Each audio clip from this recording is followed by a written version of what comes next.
What's going on, guys? It's Gendo here. Hope you're having a good day, and welcome back to another edition of the Great Chicago Fire. If you're still enjoying the series, please go and hit that like button. Now, today on the docket, we have a couple of good matches. U.S. Open Cup 4th round and the Colorado Rapids in the league. But of course, before we get to that, let's take a look and see how we have been doing in the league thus far, with a couple of injuries that we have been, laboring through. Since our last live com of Montreal and DC United, we played 5 matches. We won 2, drew 2, and lost 1. 7 goals in those 5 matches, and 5 of them just happened to be in one go. Against Vancouver, we absolutely stomped them away from home.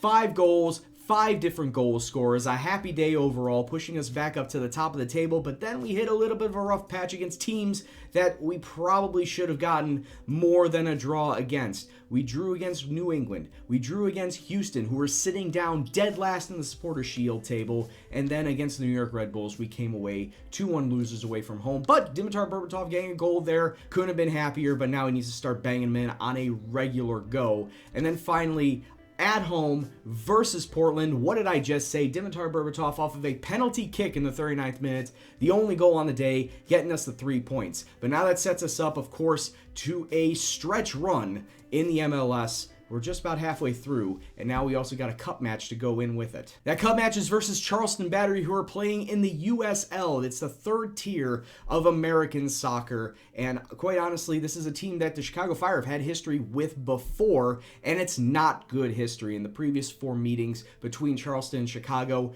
Charleston has won 3 of them.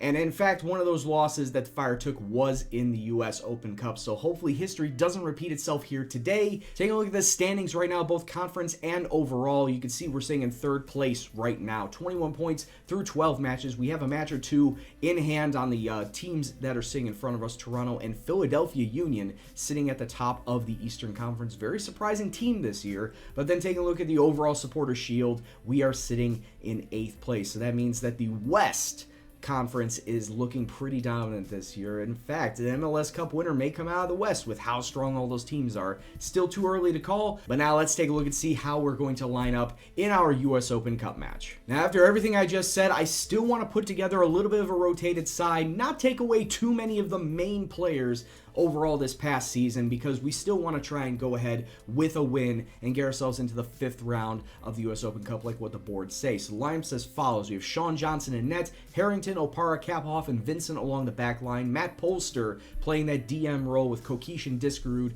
sitting in the center mid. The 2 wingers will be Molino and Alvarez. Yes, David Acom's going to be getting a rest today, and Dimitar Berbatov sitting up top. 1st division versus 3rd division, and quite honestly, the 3rd division isn't all that good in the U.S., so this should be a no contest, but matches aren't played on paper. We got to go out there and get the results. So let's kick off and hope for the best. Let's see what happens. All right, early on, 5 minutes in, we get the ball off of the throw in. They kicked it way too far out, but we get it right back. It's a foul by Chris Sionis of Charleston Battery, and it's a straight red. 5 minutes in, Charleston Battery have already gone down to 10 men. We really need to take advantage of this now. So you know what I'm going to do? We're just going to pause that. We're going to push everybody up, attacking, exploit the flanks, and just overall go for it. Yes, overall go for it has not yielded the results I want. 5 minutes left to go in this half. Ball coming through. Mix to Kokish, taking a wild shot. I mean, you could do a lot better with the ball than that. Come on now. So, boys, you do know this is a 3rd division side, right? The fact of the matter is that we're not getting the shots is a bit of a concern. So, yeah, we need to change this mentality up and get the ball on the net. And not just take wild shots, get it on net. Because as of right now, as we kick off the second half, we've had 5 shots and only 1 of them has been on target. Possession has been down, but I'm looking for that to turn up in this second half. What I'm going to do here now is I'm actually going to sub people out because it needs to be done. Berbatov, you need to come out. Solniak's going to come on for you. Alvarez, you've had your time. Acom's coming in for you. And then finally, I'm seeing a lot of complacency, and I'm seeing a lot of nervous players. So Polster, he's going to be coming out, and Kali Tiam's going to come in for him. So 25 minutes to go, all 3 of my subs being made. Oh, come on. What the hell? I make all my subs, and then Mix decides to go foul happy crazy, and now he's gone. I mean, this has just been a shambles. There's no other way to say it. This has been absolute shambles. So what we're going to have to do is we're going to just drop people back, just play defensive. I mean, I don't know what else I can do at this point. It's just not good. I mean, it's not ideal. It's not ideal, and now Charleston Battery have a legitimate chance to level this match. I mean, now we're both down to 10 aside. If you remember from about 5 minutes ago, Charleston Battery had that early sending off, and I felt that we could attack that weakness. Now it looks like it's clear that they're going to start attacking our weakness because now we're down to level pegging again. Oh, can we get something late? 4 minutes from time. Ball whipped in, and it's cleared away. Akam, what can you do with it, man? Gets inside of Solniak. There you go. Finally. This should not have taken 86 minutes, almost 87 minutes to get our first goal. But the Fire take the lead late. Jesus, boys. 87 minutes, 2 red cards, and what a great pass in from David Akam, who gets past everybody in the Charleston Battery shirt to Solniak, who puts it into the near post past the outstretched arm of the goalkeeper, and we finally take the lead. 90 seconds, and all we need to do is hold it down. Harrington taking up the wing. That's good of him. Solniak lays it off to David Akam, and he just sneaks it inside. Goalkeeper gets a hand on it, but he can't keep it away. David Akam doubles the lead, and just like that, we are officially moving on to the 5th round of the U.S. Open Cup. After it all seemed like we were going to a replay. It all seemed like we were going to a replay against Charleston, a 3rd division side. And the ref's blowing his whistle. It's 2-0 the final over the Charleston Battery. The Fire moving on to the 5th round of the U.S. Open Cup, which the draw takes place right before the match versus Colorado. So we'll get to that. But the only problem is now that Diskerud got himself sent off, he is going to be banned for the next match. I don't know if it's for all competitions or just the Cup, but he is banned for the next match, and he feels the fine was unfair. F*** off, you got sent off. Alright, so it looks like the draw takes place all at the same time. The 5th round, the quarterfinal, and the semifinal all happening in rapid succession in this sidebar. So what it looks like is we're going to be hosting Tampa Bay, the Tampa Bay Rowdies, and yes, it is the home of Freddie Adu and Joe Cole. As you can see, Joe Cole sitting right there, and Freddie Adu's all the way down here. So yes, we're taking on a couple of quote-unquote legends of the game in the next round. So that's going to be a good matchup. I think that's going to be one where we're going to get through.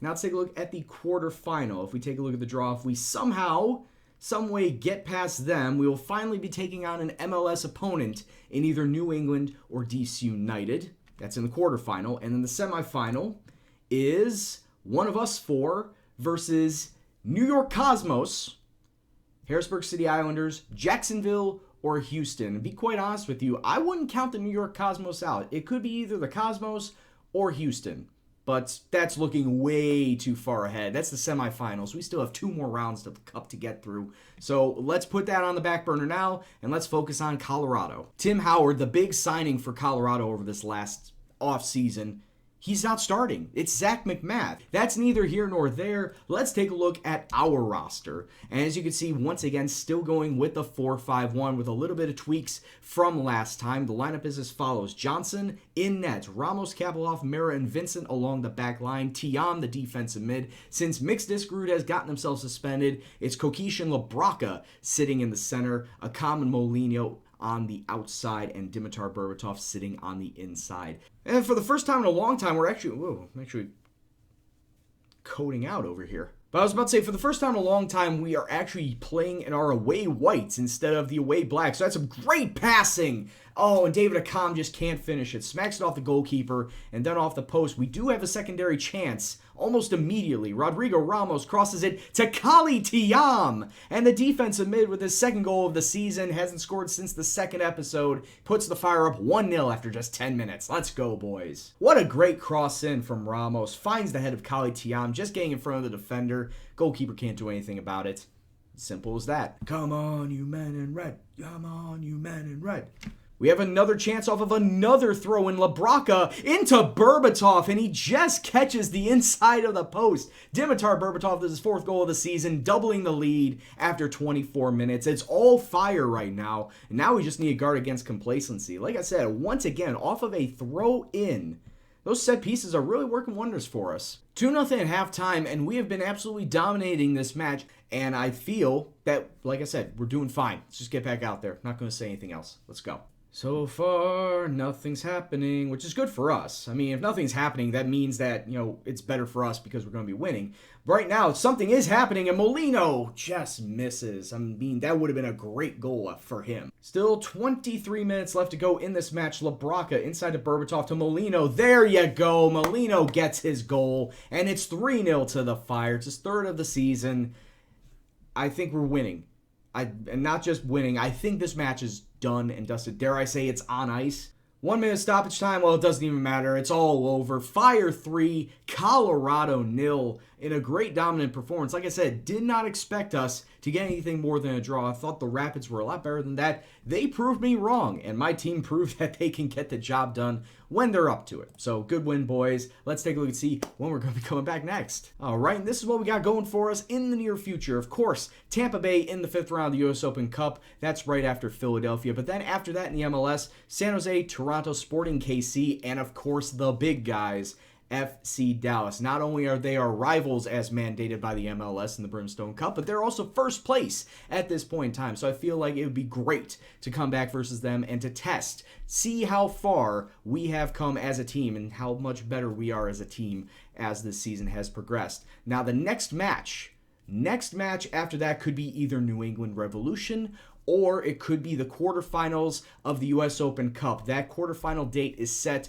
for the 20th of July, which is right in between these two matches, coincidentally. So if we beat Tampa Bay, the second match will be against whoever we're facing in the quarterfinals. But if we don't, then the second match of the next episode will be New England. So I hope you enjoyed that when we get to it. 2 big matches potentially on the cards.